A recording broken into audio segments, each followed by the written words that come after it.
Welcome to the Debit This, Credit That podcast with Wheeler Accountants located in San Jose, California. In this podcast, we discuss how to solve accounting challenges in both your personal life and your business. We take an energetic, tech-savvy approach to solving accounting challenges that steal your focus and your time. Now, on to the show with your tech-savvy accounting experts, Matt Wheeler and Michael Bryant. Welcome to episode 34 of the Debit This, Credit That podcast by Wheeler Accountants with your hosts Matt Wheeler and Michael Bryant. Today we have another guest on the podcast, Eric Rodriguez. Eric is the founder and financial advisor at WealthBuilders, LLC, a registered investment advisory firm focused on comprehensive financial planning here in Silicon Valley. Eric is dedicated to helping working professionals and families get ahead financially by offering objective advice. Eric is a local guy, graduated from San Jose State University and received his personal financial planning certificate from UCLA. He lives in the Silicon Valley with his wife, 2 children, and 2 dogs. Eric enjoys spending time with family, playing golf, and traveling. Eric, thanks for joining us on the podcast. Yeah, welcome, Eric. Thank you. Thanks for having me. So today we're going to talk about Henrys and millennials. Henry is a new term to me, actually, like not that long ago, but you want to give us a definition of what a Henry is? Sure. So Henry stands for high earner, not rich yet. So typically, and it's a loose definition, but typically a Henry is anyone that earns $250,000 up to $500,000. So it could be an individual, could be a family, but these are the folks that, potentially in the future have the potential to be very, very wealthy, just given their income potential and their trajectory that they're on. Mm-hmm. And it's a pretty common demographic here in Silicon Valley, it feels like, right? We got a lot of these young engineers coming in, or young professionals, any like sort of service profession, that kind of stuff, located here, making good money. By any stretch of the imagination, anywhere else in the country, people be like, oh man, you're rich. But the cost of living is obviously very high here in the Bay Area. And, that's where the not rich yet part comes in, huh? Yes, exactly. It's very subjective depending on where you live.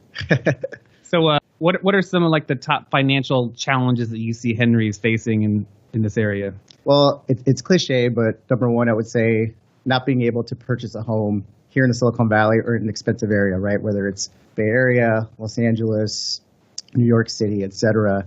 You think of yourself as making a lot of money and you're doing great, you have a great job.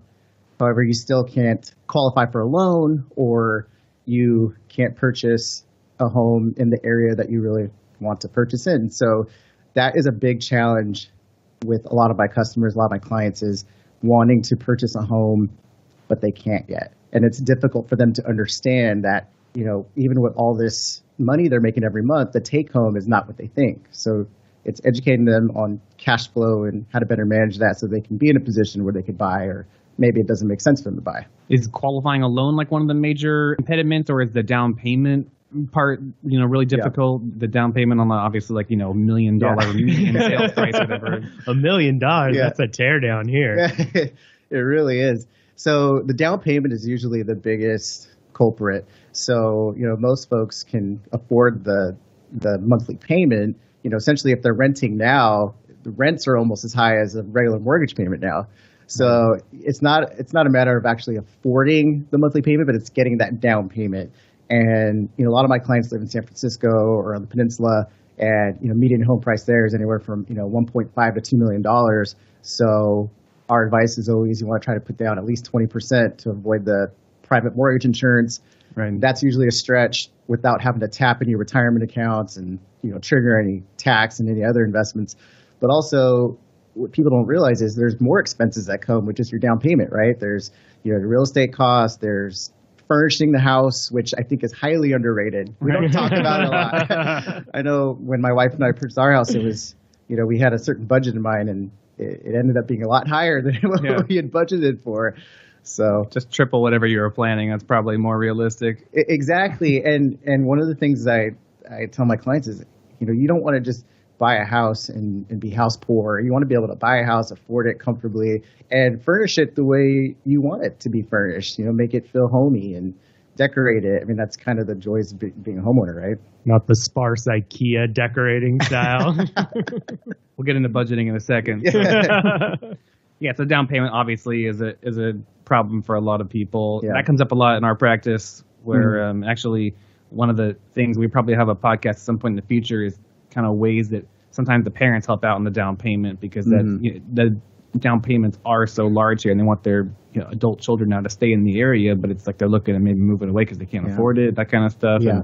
And there are ways to do that tax efficiently, but without that, just it's good old fashioned saving up.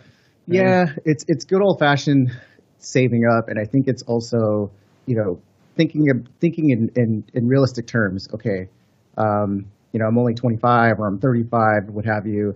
Do I really need to buy a $2 million house now or a $1.5 million house now?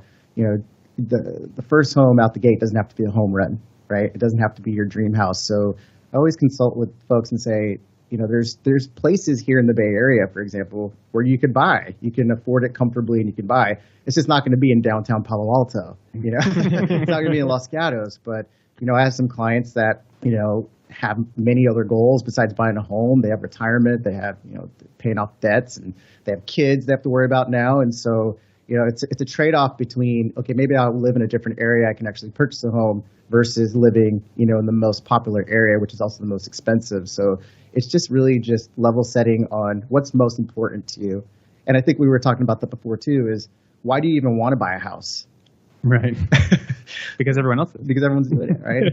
And I think we'll talk about that later as well. But I think it's important to understand, why do you even want to buy a house? Yeah, I think there's some sort of there's like a mental roadblock because prices are so expensive. It feels like it can't possibly cost this much for just like a starter house somewhere. Therefore, I may as well go for my forever house. Yeah. And I think there's like some of that going on where that's why people maybe are just trying to aim a little higher and because they're like, I can't be $900,000 for a starter townhouse. Like I should be able to for that I should be able to do more, but that's the reality of the area that we live in now. There's there's a lot of demand. There's not very much supply. Sure. We had Brandon Knapp on our podcast earlier this year. He's a mortgage broker, and he was talking about how there's only less than 1,000 homes on the market in Silicon Valley at that time of the year. Was just absolutely crazy. Well, it was 4 or 5 times that amount of buyers. So. Right. So, one, do you even need a house? Right? Or do you even need to own a house? Is a question number one, right? Kind of we talk about with clients. Do you really need an entity for your business? Or you can't be a sole proprietor and being don't go through all the extra hoops if you don't need to or can't afford the cost and that kind of stuff. But if you do need a house, you are at that point and you have built up a down payment, you can buy a house. Now your annual cost of living has gone up a little bit because you're paying for your mortgage, your property taxes, the maintenance on the house, the insurance, all that kind of stuff. You need a little bit of a rainy day fund. How do you approach that with your clients or with the Henrys? What are your suggestions for managing expenses? Yeah. So ultimately what I believe in is everyone getting a comprehensive financial plan, because a mortgage is just one part of your balance sheet and your expenses, right? There are many other expenses that come up when you own a home. You got to make sure you have an emergency fund. You just never know when something's going to go wrong. And it always will. And it always will. Even with newer homes. Right. I'll save that for another podcast, but the situation happened with us with a newer home, and, we had to go through a full-blown remodel after 2 years, because my pipe burst. So you just never know what could happen. So getting a comprehensive financial plan and understanding your expenses, your cash flow management, because I find another challenge that Henrys have in millennials is not budgeting properly and not understanding their cash flow. And it's really easy to essentially spend more than what you bring in, because it feels like you're making so much money. When you're getting checks for 10 grand, 15 grand a month, and it's the most money you've ever made in your entire life, it's very difficult to be disciplined and save and live within your means. So getting a comprehensive financial plan, getting a budget in place that makes sense for you. I know one of the ratios we use as financial advisors is, you want your mortgage to income ratio to be under 28%. So it's really easy to figure that out. So you take your monthly mortgage costs with your taxes and insurance and all that, and you divide that by your monthly gross income, your pre-tax income. And if that number is over 28%, then that's a clear indication that you can't afford that house. And you should obviously be doing that before you buy the house. Correct. Yeah, a little late once you're making those mortgage payments. Exactly. Yeah, the budgeting thing is hard, and I think it's different now. You know, you think back to maybe like when we were like really small kids, or even like our parents' generation when they were smaller, and it was like, you know, once a month maybe or whatever, they're like sitting down at the kitchen table and they have the bills and they're like reconciling the checking account and writing checks. And now it's just like auto pay, swipe the debit card, swipe the credit card, pay the credit card thing. And it's so easy to spend the money. It's so much more convenient now. Yeah. And there's a lot more like microtransactions, especially now with like Amazon and everything. It's like, oh, I'm just going to order this with one click on my phone. You know, it's going to come. So you're not like going to the grocery store once a week and spending X amount you have in your head and how much you're going to spend to budget. It's you're just spending little amounts all the time. And unless you spend the time to sit back and do a little bit of analysis and reflect on how much you've actually been spending, people are like surprised how much you're spending. You know, you need to actually spend a little bit of time, go over what you've been spending, use some software that can help you track that and aggregate it for you. And there are good ones out there. You probably have some great recommendations. What would you recommend, Eric? Yeah, good question.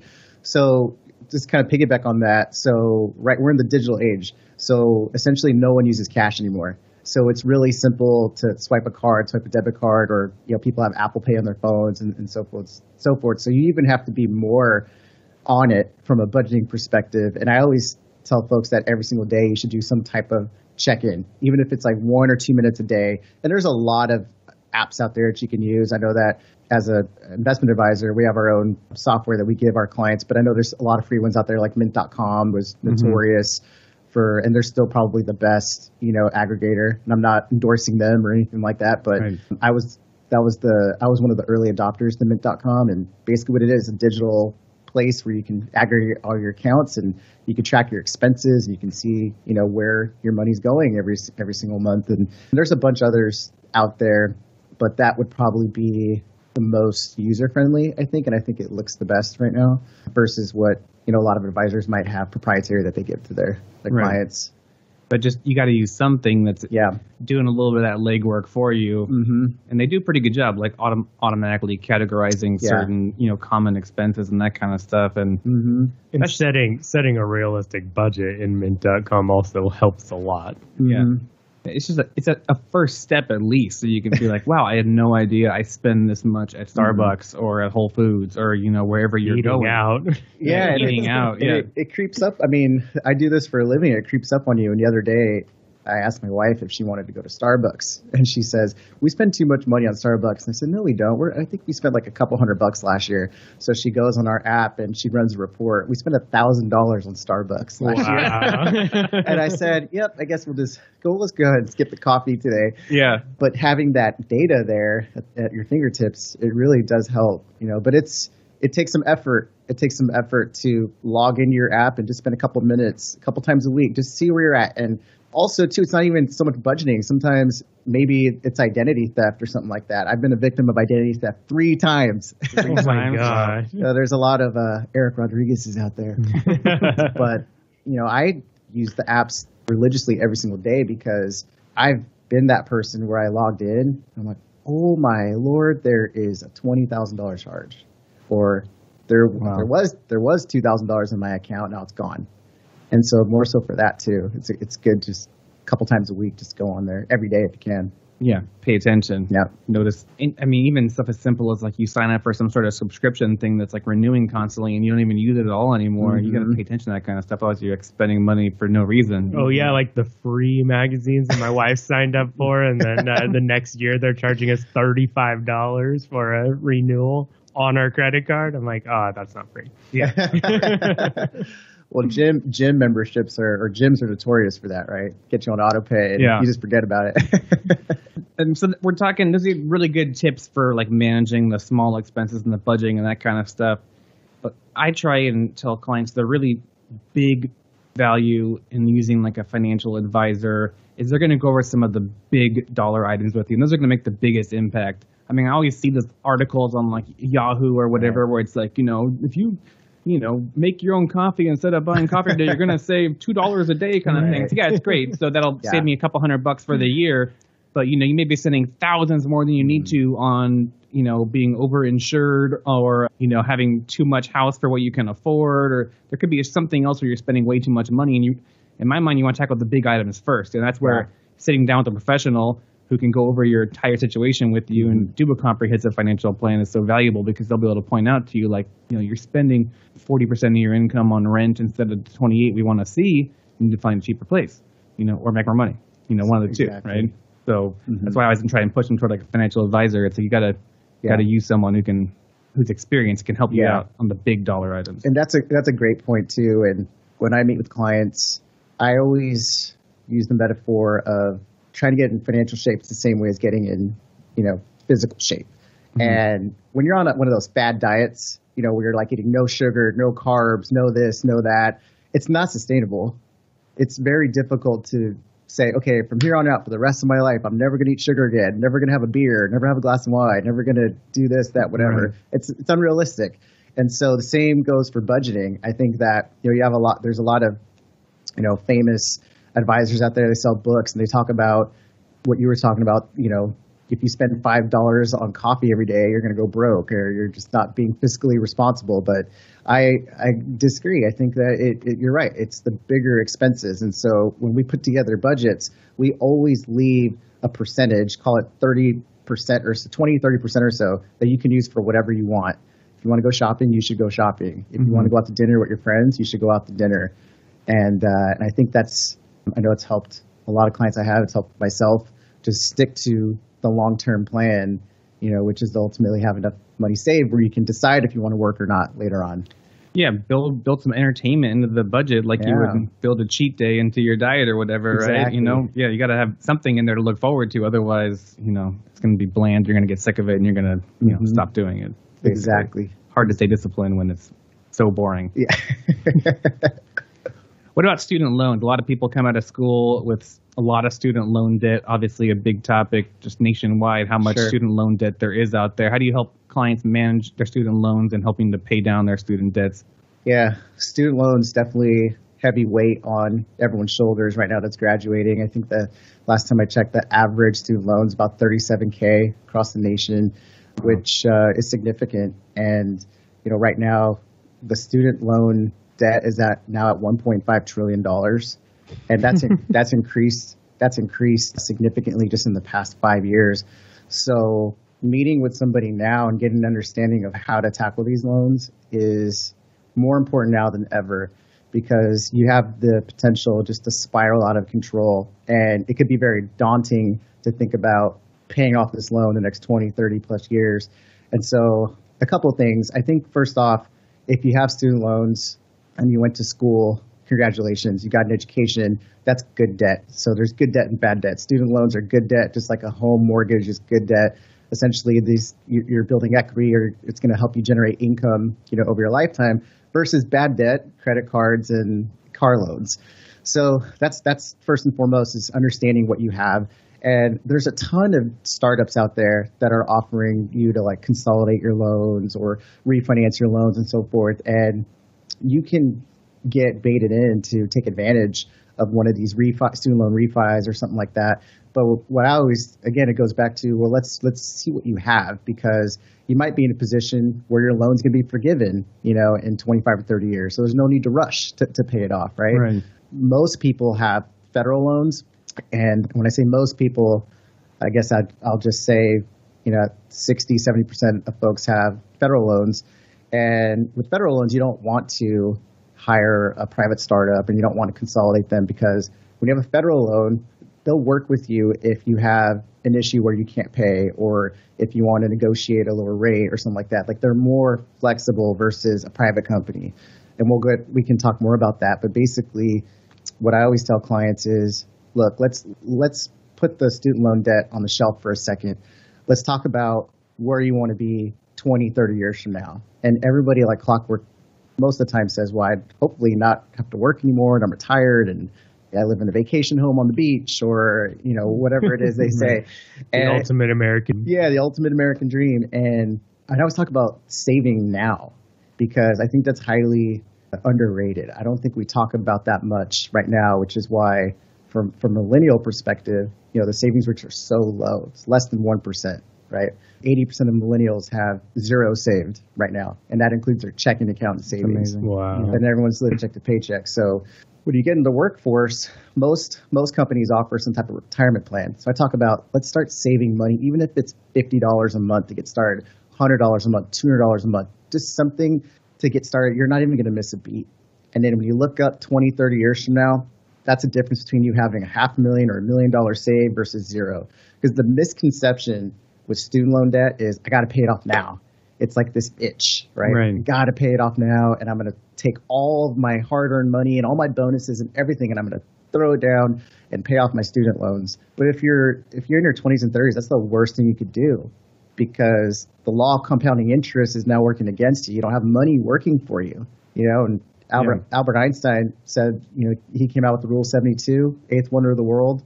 Basically, the law of compounding interest, if you use it to your advantage, then you're going to be financially independent someday. So just getting people to understand how to have your money work for you at a younger age, even if it's a small amount, I like to set that up first. Because the biggest regret, and there's studies by the Consumer Financial Bureau that say that the biggest regret millennials have is they started saving too late. They wish they would have started saving right when they got a job. So that's number one. Number two is, if you have federal loans, and I guess I'm speaking to the majority, now they have income-based payment plans. So it's not so much a fixed payment that you have to pay every month and you're tied to like this big payment, like a car loan or something like that. And now you have this big, nut you have to pay every month. Well, it's tied to your income. So when you get a pay raise, then you'll pay a little bit more. If you lose your job or if you make less money, then you'll pay a little bit less. But it's much more sustainable and a better way to go about paying off your loans that way. And if you don't have an income-based plan, I would get on it right away. Because is that automatically adjusted like annually or something, or do you self-report the income change, or how does that work? Yeah, it really depends on your profession essentially, but it's really your responsibility to report it. Okay. Yeah. But at least it scales along with your income, so income goes up, you can afford to pay more, and it'll pay it off a little faster. But if you fall on hard times or whatever, it'll decrease at least. So makes sense. And that also makes sense. I mean, starting wages are going to be a little bit lower when you first get out of college, and then the hope is that your wages would increase over time. Yeah.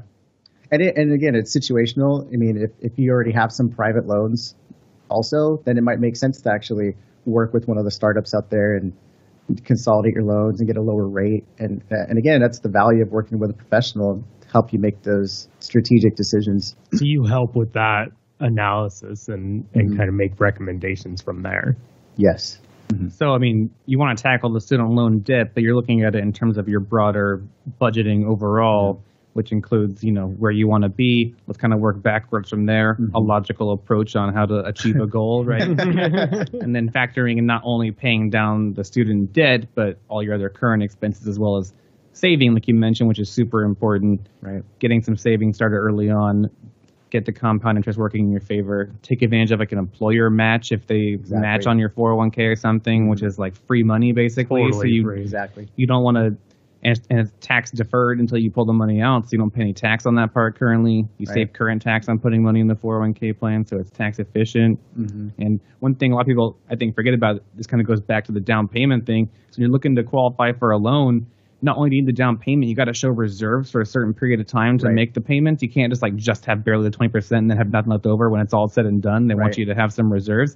And you can use your retirement accounts towards part of that reserves. So it's not like you need to save everything out of the retirement account for a down payment for a house. You should be saving in the retirement account and then also saving outside the retirement account for the down payment for the house. Exactly. And what I find also with this group of Henrys is a lot of folks don't take advantage of the match. They don't take advantage of the 401k at all. And what I'm finding now is that a lot of companies are investing in financial wellness and financial literacy. One, because they want more participation into the 401k because participation rates are at an all-time low. And a lot of that has to do with cost of living. Folks are just trying to get by, especially here in Silicon Valley. And the second part about that too is, there's so much financial stress in the workplace, and it's resulting in decreased productivity in the workplace. So I remember reading Wall Street Journal had an article about 2 years ago. So like the average employee spends about 6 hours a month dealing with a financial issue or some type of stressful issue. And what that one employee costs the employer, over a 5-year period, it was, well over 50,000. So if you multiply that by a company, I'm just throwing out like Hewlett Packard that has 50,000 plus employees, I mean, it could get really It's expensive. pretty substantial. It's very expensive. And, it's just one of those things that unfortunately we don't learn about financial literacy in school growing up. Most people learn about money when they're filing their first divorce or filing their first bankruptcy. That's when they really learn about money. And again, it's like why I'm so passionate about what I do, because I have clients across the spectrum, and even the ones that make a lot of money still deal with the same issues that someone that makes, $30,000, $40,000 a year, they deal with the same issues. Right. Yeah, it makes sense that the companies are investing in the financial literacy, and they probably have a lot of programs out there you can take advantage of. Mm-hmm. One interesting thing is that I know Stephen DeBrose with Primark Benefits, he goes to Washington, D.C., lots of lobby. They were pushing for what is the thing? It's where they basically you have to opt out of going into the 401k plan at work, but the default is that you opt in. Mm-hmm. And it's kind of just like an inertia thing. The same thing is I guess. It's like those magazine subscriptions that once you're in, you just keep going, right? It's true. Well, I was going to say, I think it's France or some country over in Europe where for organ donation, mm-hmm. it's an opt-out policy. You don't need to opt in. And they have obviously a much higher participation rate in the organ donation program because people are too lazy to opt out. And so the same concept kind of applies to a 401k thing. It's well, if the default is you're opted in and you have to actually opt out to not be part of the plan, more people would be saving and that kind of thing. It's an interesting thought, It is an you still have interesting a choice, but people basically are just lazy is what it boils down to. I love it. I think that's the greatest thing an employer can do is have that automated so no one has to even think about that, and the default rates are low. I think they're some of them are 3% of your income. You won't skip a beat. Yeah. The problem is, to me, the lack of financial literacy and people just think in terms of their net paycheck and they don't think in terms of their gross paycheck, which also kind of pisses me off about income tax withholding, where I feel like people don't understand how much they're actually paying in taxes. And if they did, they'd be more upset. Once you go self-employed, you got to start writing quarterly checks to the government. Painful. You're like, damn it, I can't believe I'm paying this much in taxes. Well, everyone is, at that income level, but you're actually physically cutting the check and it hurts so much more. Yeah. And then you think about it way more. And so that's the problem with the withholding system and the net paycheck, is people just think of the net paycheck and they're not looking at their gross income, mm-hmm. which is really how much you're actually earning on a gross level. Right. And then your net take-home pay is much different, deducted for all kinds of things. Right. One thing you wanted to talk about that we should probably get into next is understanding the workplace benefits available to people, mm-hmm. especially a lot of the larger companies in our area where a lot of our Henry clients work. They have a lot of really substantial benefits available to them, but it can be very confusing to navigate, and they may not know all the ins and outs of the tips and tricks. I even find my non-Henry, just wealthy clients that are mm-hmm. making lots of money fail to take advantage of very simple things at work because they're just basically too busy and don't take the time to understand it. And having someone to tell them what to do or explaining why it's important, mm-hmm. be the little nudge they need to go ahead and do it, and they'll save it can be thousands of dollars or whatever. So what are some of the things you see that your clients encounter in terms of benefits and then how they can take advantage of that? Well, number one, the 401k. Understanding the 401k. You have a pre-tax option. You have a Roth option. Do you understand the match? Oftentimes, no one knows how much they're getting matched. So it's finding that out because you don't want to miss the free money. And to your point, you want to put in as much as you can, but at minimum, put in what they match to get that free money. So the 401k. Also, healthcare benefits, it can be very confusing, especially with legislation and so forth, and understanding what plans are best for you. And I think that a lot of millennials and Henrys, most of the time they have plans that they're too rich for them at this point in life. So some folks may already have kids and they don't need a rich plan anymore. They go to the doctor maybe once a year for checkups or what have you. They're mm-hmm. Otherwise relatively healthy. Yeah. They shouldn't be paying a lot relative to other plans that are available. They should be maybe in a high deductible healthcare plan, something that will cover those annual checkups and routine dental procedures and cleaning and stuff like that. Right. And then having the HSA, the health savings account, attached to that, gives them an opportunity to save more into that account. Those are obviously pre-tax, so you get a deduction for that. And it's unlike a flexible spending account. flexible spending account, you have to use the money by the end of the year, healthcare savings account, you can roll it into next year and the year after that, et cetera. So that's something that gets really overlooked by this demographic that I think they should take advantage of.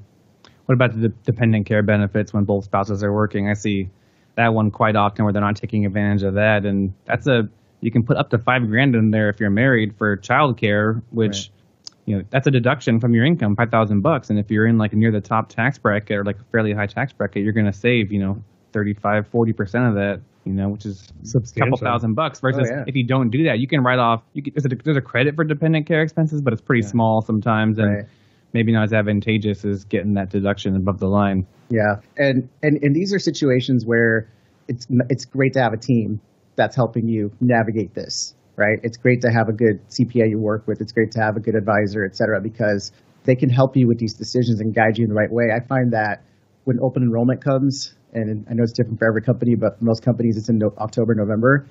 There's so much information to absorb. People just kind of check the box. Wherever the HR person says, yeah, you should probably do this one. Okay, I'm done. Right. Because when you look at those packets, it's confusing. It's very confusing. And they've tried every company is different, and companies now they're all competing with each other in terms of who offers the best benefits. And they're trying to dumb it down where they put everything in like a 20-page PowerPoint, but even the PowerPoints are confusing, especially if you don't do this for a living. And most people are caught up in their daily work load anyways. They just don't have the time. This works. My company pays for X amount. I'll be fine. So it's just really just getting an understanding of that, which healthcare plans, make the most sense for you. I think also too, there's like employee assistance programs that could help you as well. Estate planning is a huge part of any financial plan. And now companies are offering you to get, at minimum, basic estate plans, and they give it to you for free, which I think is a huge benefit. So especially if you have kids or you own a home or what have you, you should definitely have some type of will and trust in place. Right. And at minimum, if your company sponsors that, take advantage of it. It's one that gets overlooked quite often. Yeah, that's a nice benefit. Mm-hmm. What about, you having here kind of like stock options, RSUs, that kind of stuff, understanding how they navigate that. What do you see from the client perspective they're facing there that they're maybe not doing efficiently or not thinking about? Yes, great question. It's my favorite one to talk about. So, obviously being here in the Silicon Valley, stock options is a hot topic. And I'm sure here at Wheeler Accountants too, Wheeler CPAs, it's a big topic of conversation. Yep. And the number one thing we try to do is just help them avoid any mistakes. I think there's a misconception, and not to get too granular, but I think there's a misconception on how certain options work versus the other. Obviously, RSUs, restricted stock units, are very popular now. Most of the major companies are starting to offer that. Mm-hmm. And so we just want to make sure that when you vest, right? Usually it's like a 4-year vesting period. So I had a client once thinking they had X amount of shares into a company and restricted stock units, but they only had a quarter of it. They didn't realize that they had to wait 3 more years, and so they already. You can take this job and shove it. Yeah, exactly. They're already playing their exit strategy. I'm like, whoa. That's not how it works. So that, number one, is making sure you understand vesting, and if it's RSUs versus any other type of stock option, and then it's really, what are you going to do with this? What are you going to do with this stock, or what are you going to do with this? I call it an extra bonus that you get. What are you going to do with this once you get it? Mm-hmm. And what I find is probably 8 out of 10 times is people just want to leave it there. They're gamblers. And I say it's the worst thing you could do is to have this over-concentrated stock position. And, we've all kind of lived through, the Enrons of the world and the WorldComs and et cetera. We've seen, stocks. We've seen Fortune magazine say, buy this stock, it's the greatest thing ever. And then a couple months later, sell, get out, Right. We've all seen the headlines. So helping them diversify those over-concentrated stock positions, and they have goals. For example, if they want to buy houses, if they want to fund, kids' education, if they need to bulk up their emergency fund, whatever it is that's relative to their plan, we'll help them direct that and help them understand to the dollar amount, here's how much you're going to get after tax, and this is what you need to do with this amount to accomplish the goals that you have. So diversifying it. Yeah, I like that one, avoiding mistakes, obviously, because I've seen some like hugely costly mistakes from just not understanding basics about how the rules work. A 5-minute phone call would have avoided most of these mistakes, with your accountant. And then diversification, obviously. People forget that if they have stocks that are vesting in the future, they're just going to get more and more concentrated. So I have more experienced clients who have been through the first .com boom, and their attitude is sell early and often. And that's what they do. They just like sell as soon as possible, generally, because they know they have more stock coming anyway. Yeah. And if the stock is going to go up because the company's doing well, then great. The value of those future shares that are going to vest is going to be higher. So that's awesome, But you don't need to hang on to the ones that you have there. Versus now I'm starting to see again a little bit people are willing to like write it out a little more. And we haven't had a major recession now in like over 10 years. Or basically 10 years. So it was like, it's about September of 2008, right? When the S started really hitting the fan. So, it's been a while now, and it's nothing lasts forever. Those millennials haven't been through it yet. So it's a tough lesson to learn. Yeah. Even if your company is great, even the best of breed companies can still get hammered by macroeconomic events if there's a recession or something really bad that happens. And so, they all, a rising tide lifts all boats and can make crappy companies look good. And, a tidal wave sucking all the water out can take them all down as well, So you got to just sell early and often, diversify, super important. Exactly. And tax is definitely part of the conversation, but it shouldn't be the tax tail shouldn't wag the dog. I tell my clients, let's look at just the big picture here. And if you got to pay extra tax this year in the top bracket because you got to exercise the options, then so be it. Let's just make sure we plan accordingly. But yeah, the planning comes into effect there because we've seen clients that haven't planned for that, and they're like, "Oh, great, I have hardly anything withheld for this," and then they have a huge tax liability at the year. Yeah, cash flow planning, knowing what to expect, making sure money set aside for taxes. Obviously, as you pointed out, let them know how much money to the dollar they're going to have that they can keep for their goal, and then how much is really not theirs to keep. Yeah. Maybe they can just temporarily invest it in a savings account until they got to pay it in April of the next year or whatever kind of thing. So, and avoiding penalties, of course. Yeah, and also just to piggyback on that more. So when we talk about avoiding mistakes, so oftentimes if you're working for one of these tech companies that went IPO and your shares are worth 50,000 plus, you get this huge windfall of cash, and there's so many different places you can put that money. So there's people that say, I want to buy rental properties, not understanding ramifications of that. Or there's some people that say, well, I want to start doing options trading on my own, or I want to put all my money into this certain insurance policy. There's like all these different ideas that come your way. And so I think that's where we bring value as well, is just having that objective view and say, hey, look, we're acting in your best interest here as fiduciary. You shouldn't put this $50,000 into this investment because of X, Y, and Z. You could take my advice if you want, but I'm looking out for you. And you'd be surprised how many clients come up, or how many clients I meet with, and they're getting cold calls by this company or that company, or they're getting enticed to do something because everything seems like, oh, I can triple this if I do this investment in the next 2 years. Or everyone's kind of looking for that get rich quick type of opportunity. And I'm here just to set the proper expectation that most people get wealthy over time. And it's very rare that, unless you're the CEO of the company or founder or something like that, or family member, it's very rare that you're going to get wealthy within a couple of years. Eric, you mentioned that you stay objective. How do you stay objective? Yeah, good question. So we don't get compensated purely off commission, right? So if I'm a loan officer or real estate agent, of course I want somebody to invest and buy a home, right? Because that's how I eat. That's how I bring food home, and that's how I survive. If I sell insurance and that's the only way I get paid, of course I want them to invest in these certain type of insurance products. Not saying that they're bad, but that's how I'm biased for them to put all their money here, because it's gonna be better for my wallet, versus them buying a piece of property. So when we sit down with clients, we give them the option on how they want to work with us. So oftentimes it's just they pay for advice, right? They pay us a nominal fee. We'll do their financial plan, and we'll just give them advice, and we're not earning commission on anything. So we're just objective in that regard. And I'm not tied to any broker dealer, or I'm not tied to any insurance company or mutual fund or investment firm.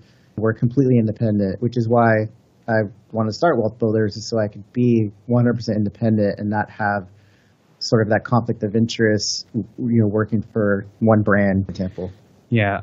You and I had talked about this before. There's just so much in the way of like hidden fees in the financial industry where people are paying them, but they're just buried through so many things. It just basically usually gets buried in like the rate of return somehow. And so that's a little bit lower than it otherwise would be, but you wouldn't know it because the fee's buried in there. Yeah. Or like on mortgage stuff, it's like part of the interest rate basically, but it's always just like it's buried somewhere in there and you are paying for it, absolutely. But it doesn't feel that way the way they market it, So knowing that is super important. Absolutely. Well, if it sounded like we cut off the podcast a little briefly there, we did. We actually ended up talking with Eric for over an hour, and we had a really great conversation. So we thought this would be a really good opportunity to split the podcast up into two parts. So we're going to go ahead and return with our next episode where Eric's going to go into his 6 financial planning tips for Henry. So stay tuned for our next podcast. That's all for today's episode of the Debit This, Credit That podcast. As always, if you have a question, you can contact your Wheeler accountants preparer or submit a question online at our website in the Ask Wheeler section at the bottom of the page. Please remember to follow us on social media for regular updates at Wheeler CPAs and on LinkedIn and Facebook. Thanks for listening as we help you solve for accounting.